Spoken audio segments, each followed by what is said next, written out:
¿Alguna pregunta sobre ese caso o seguimos?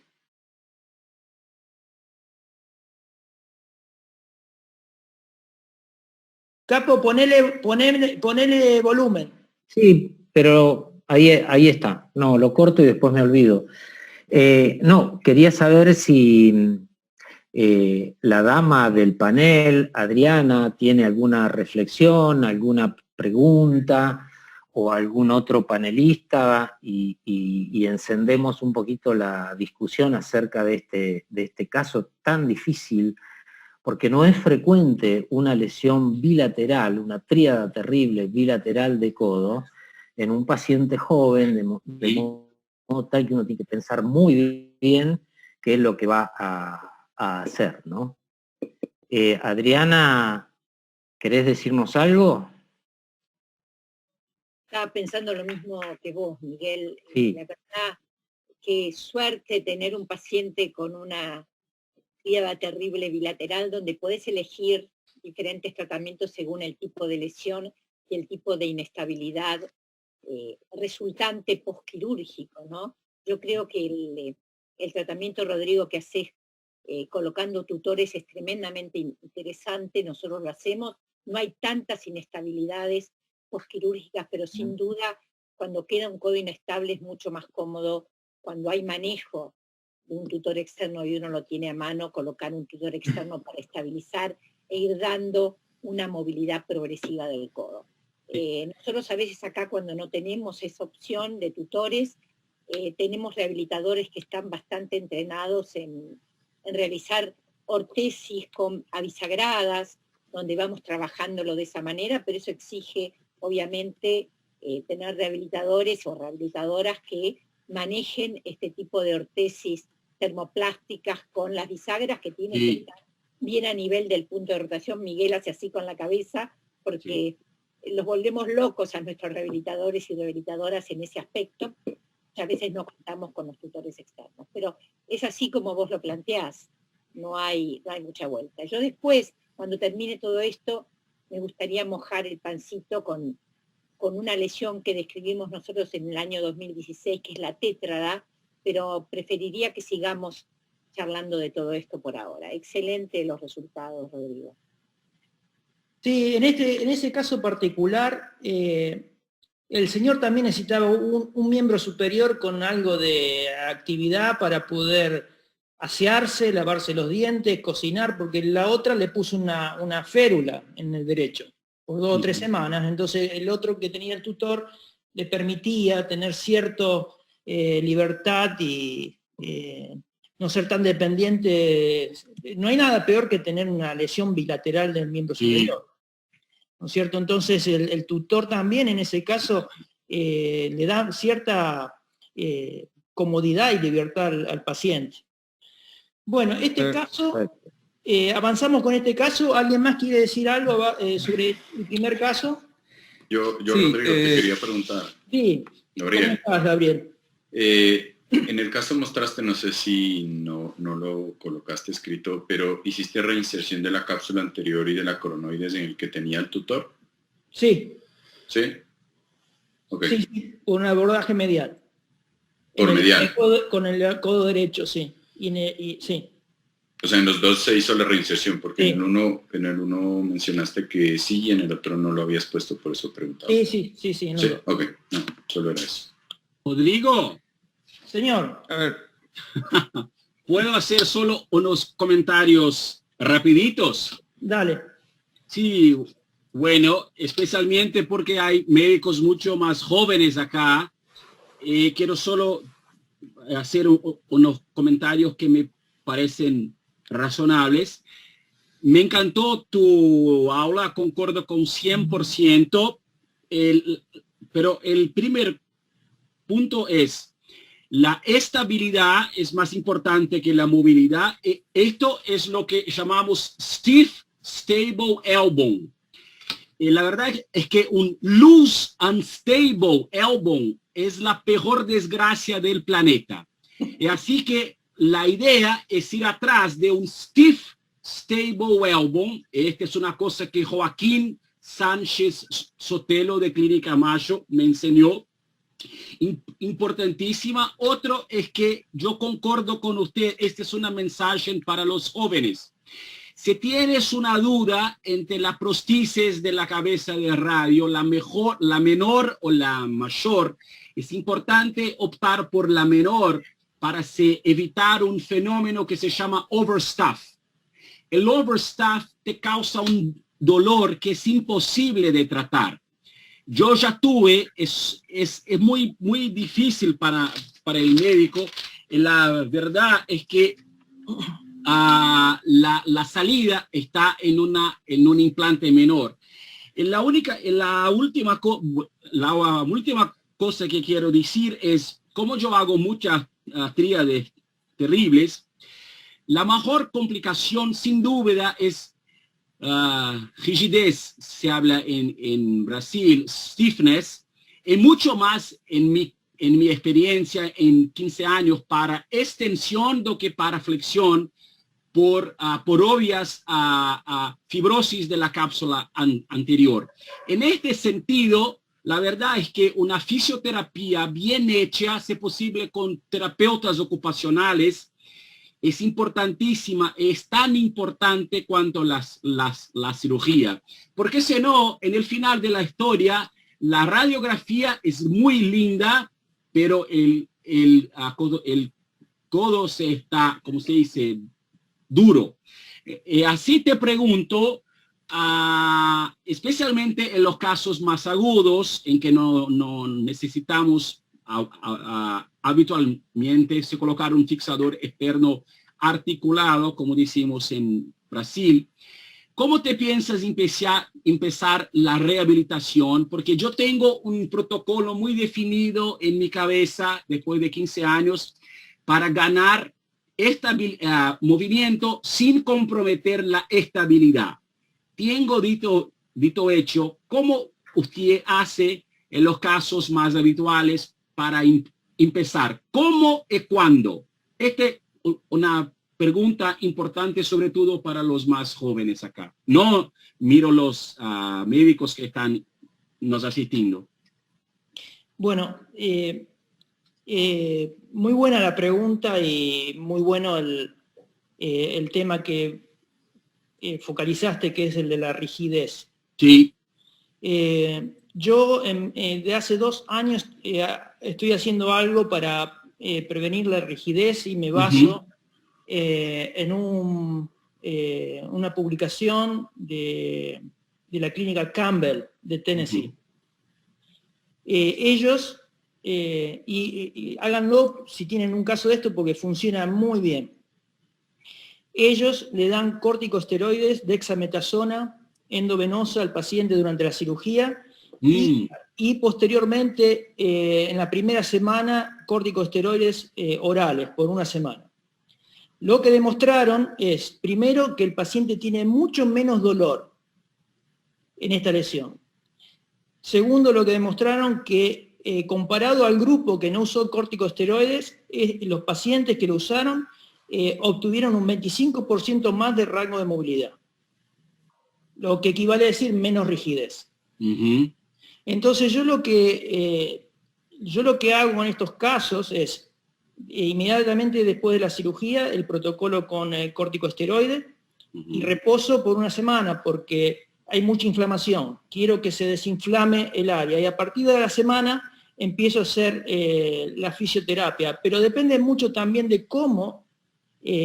Por eso me encanta que hablaron de los terapistas, porque todos los pacientes son distintos. Y la lesión también, y el cirujano en la sala de cirugía es el que tiene la verdadera sensación de cuán estable es la articulación. Entonces, hay pacientes que hay que cuidarlo un poquito más, y a lo mejor les tiende 1 semana más la inmovilización. Pero no nunca más de 2 semanas. Y después empiezo gradualmente a trabajar la flexoextensión.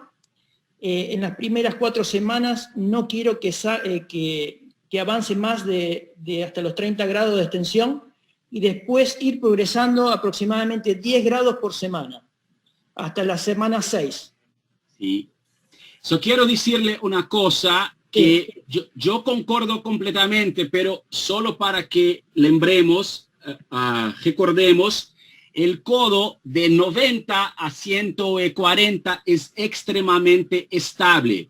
Así que yo empiezo después de una semana, 10 días, solo flexión de 90 para más, porque así yo tengo la sensación que me voy a empezar la movimentación sin comprometer la estabilidad. Y después de 2, 3 semanas empiezo la extensión. Me parece que usted hace la misma cosa. Sí, es muy lógico así. Sí, no, la flexión no la restringo. Sí, nada. bueno. Sí, solamente la extensión. Sí. Por eso es importante entender el mecanismo de la lesión y las columnas que están afectadas y las que fueron reparadas. Y el mecanismo siempre es en extensión, supinación. Entonces, a esos movimientos los restringo inicialmente. La última cosa que quiero que comentes, se puedas, que es el mecanismo de O'Driscoll, que es el mecanismo por el cual se desenvuelve la lesión. Así que el primer paso es la desinserción humeral del ligamento colateral lateral, después la cápsula anterior y posterior y después la parte medial. Solo una cosa que te digo, después de tantos años teniendo dificultades como yo, mismo cuando yo tengo un fragmento del coronoides tipo 1 de Regan y Murray, yo hago muchas veces la fixación de la cápsula anterior con una áncora en la base del coronoide que nosotros llamamos de capsular takedown.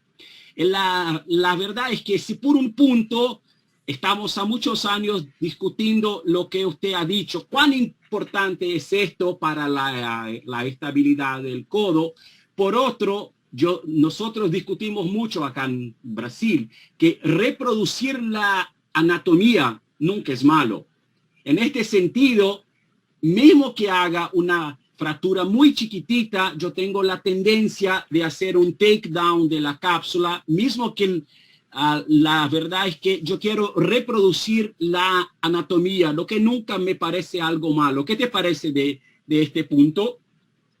No, correctísimo, correctísimo. Yo no uso los Anchor más, tengo la impresión y haber discutido con otros especialistas que los túneles óseos con un abordaje posterior accesorio me dan mayor firmeza.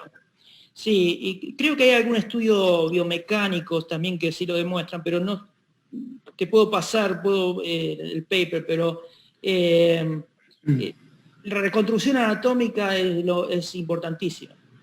Y en los casos inveterados, también hay que ir preparado a hacer una reconstrucción ligamentaria con injerto de tendón. Si no se puede hacer una reparación directa. Yo por suerte no tuve que hacerlo todavía, pero... Yo tuve 2 casos con 6 meses, que es una desgracia, o 4 meses, en que, mira, es malo, pero hay que hacer algo. Hay una técnica que yo hice 2 veces de Clínica Mayo, que se llama Box Loop, en que se hace la reconstrucción 360, es descrito en Clínica Mayo con palmar longo. Pero a mí me parece muy flaquito, delgado, y lo hice dos veces con semitendinio. Fue bien, pero te juro, es una cirugía grande, hay que tener control emocional, porque la cantidad de fibrosis es gigante. La verdad es que en estos 2 casos, yo tuve que hacer una vía medial enorme para identificar, isolar el nervo ulnar. El otro punto que no quiero entrar, pero es una discusión eterna. Cuando lo hace todo esto, ¿se anterioriza o no se anterioriza el nervio? La verdad es que en Brasil la mayoría prefiere anteriorizar lo que no anteriorizar. Una cosa que te digo es que la anteriorización del nervio ulnar submuscular trae muchos problemas. Así que nosotros solo hacemos subcutánea. Quiero solo que usted me diga qué te parece la anteriorización cuando hay indicaciones del nervio ulnar siendo mucho mejor subcutánea do que submuscular. ¿Te acuerdas? Sí. No, yo no hago la transposición del nervio cubital en rutina.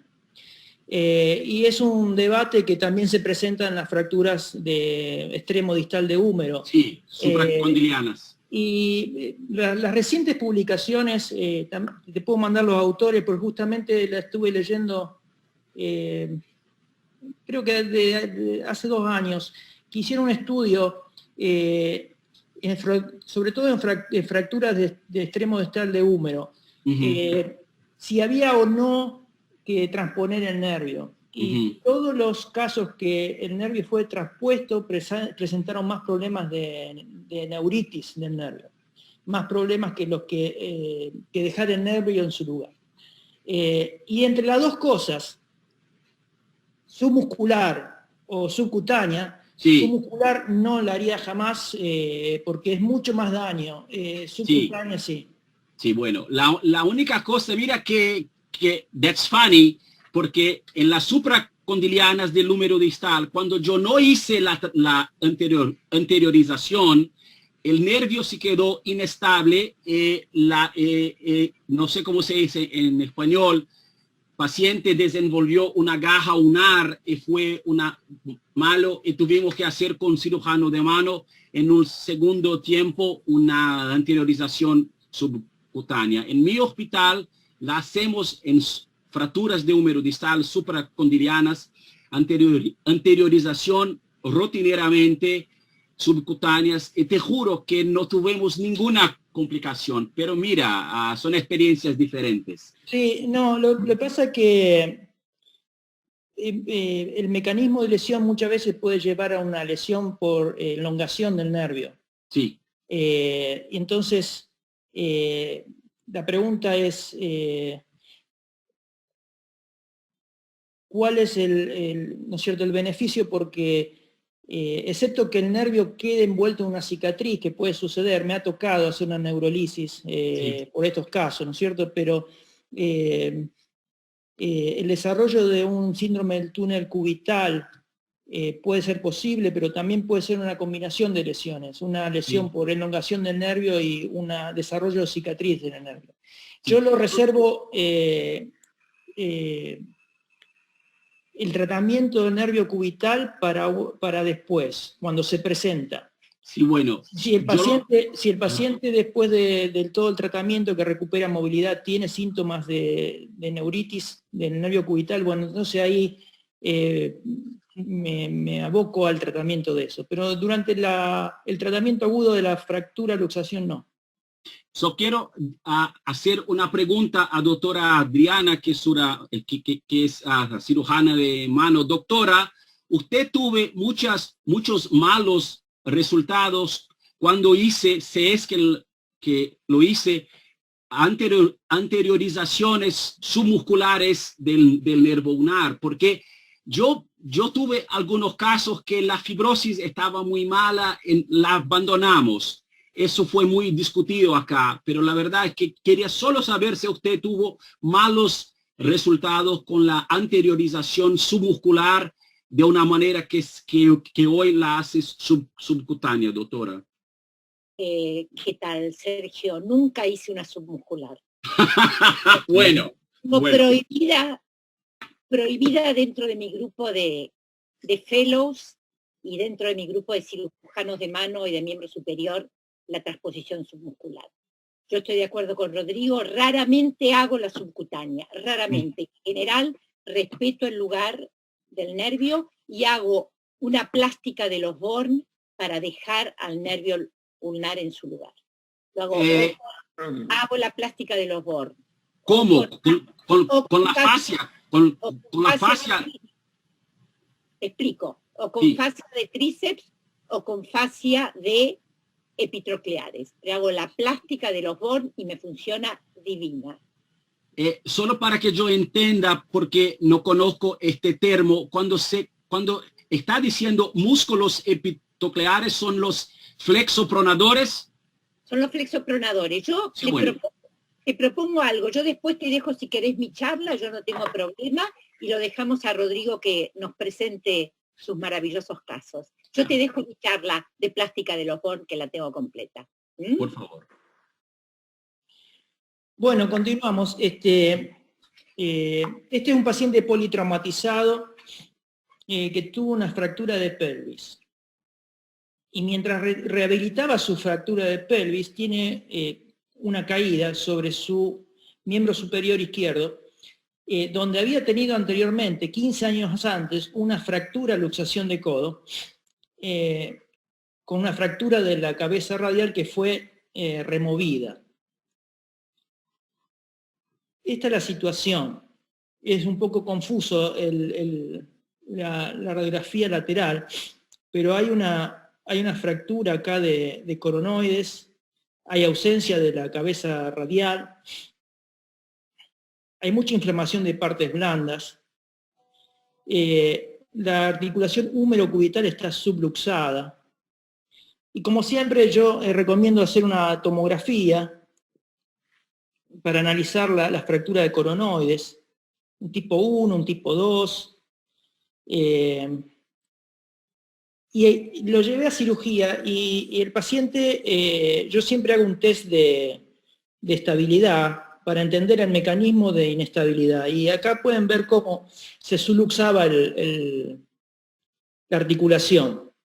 Entonces acá yo estoy con un paciente que ya tenía una lesión previa, una cirugía previa, con una fractura de coronoides aguda, que creaba la inestabilidad del codo. ¿La muñeca cómo estaba? Estaba bien. Con esa migración proximal del radio que vemos allí, ¿no había una varianza ulnar alterada? No.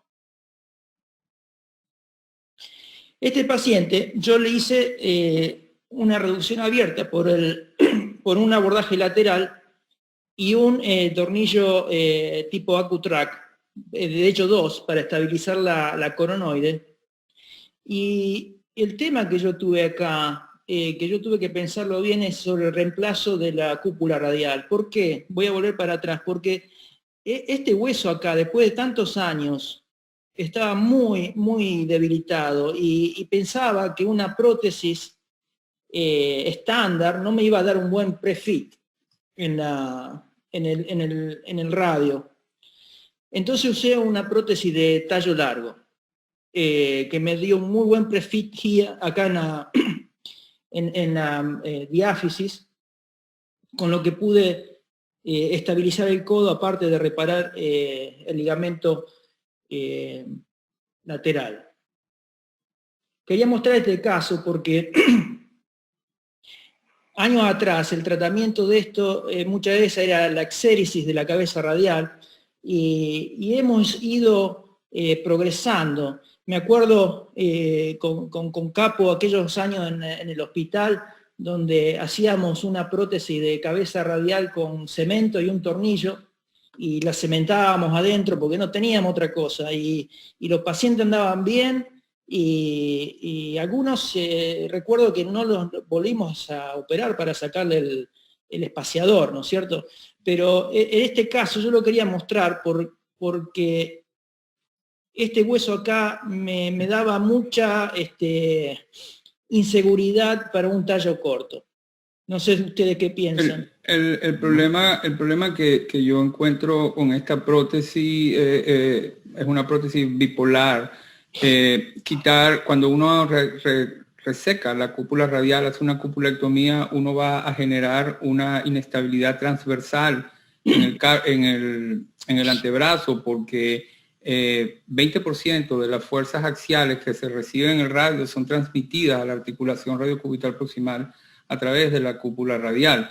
De manera que a la larga siempre se va a producir un impingement y va a haber una inestabilidad transversal. Yo sí creo que hay que reemplazar la cabeza del radio. Me hubiese gustado una prótesis más bien de tipo monoblock, que es más estable. hay prótesis de tallo largo, monoblock, que pueden ser prefit, y veo que tiene un hueso que puede ser suficiente para ofrecer esta oportunidad al paciente. Son prótesis que también son anatómicas desde el punto de vista funcional. Cuando te digo funcional es que mantienen una perpendicularidad con el eje de rotación del antebrazo, y de manera que cuando el paciente pronosupina no va a haber contacto radiocapitelar y te va a ir mejor, va a tener más vida ese codo. Sin embargo, la resolución es satisfactoria y creo que sí era necesaria. Sí, no, coincido con el tipo de prótesis, pero a veces es difícil tener el material ideal, y bueno, es lo que yo tenía. Y igualmente sí, hay algunos trabajos que muestran que las unipolares tienen mejor sobrevida y mejor funcionalidad que las bipolares. Eso es cierto. Así que bueno, paso al siguiente caso. Este caso es interesante. Este paciente se presentó 4 semanas después de una caída de un techo. Lo que están viendo acá es cúpula radial. Es cúpula radial. Y esto a mí me llamó mucho la atención y me sigue llamando la atención, porque es difícil explicar, porque generalmente estas lesiones son posteriores y posterolaterales. ¿Cómo fue a parar esa cúpula radial ahí? No lo entiendo muy bien. Pero bueno, habla también de la inestabilidad de este codo, ¿no es cierto? Era muy, muy inestable. Esa es la cúpula radial, que está prácticamente subcutánea. Esa es el abordaje lateral, donde ven la subluxación. 3 partes, así que la reemplacé con una prótesis. Muy, muy inestable, así que puse un fijador externo. Además ahí está el anchor, de reconstruir el ligamento lateral.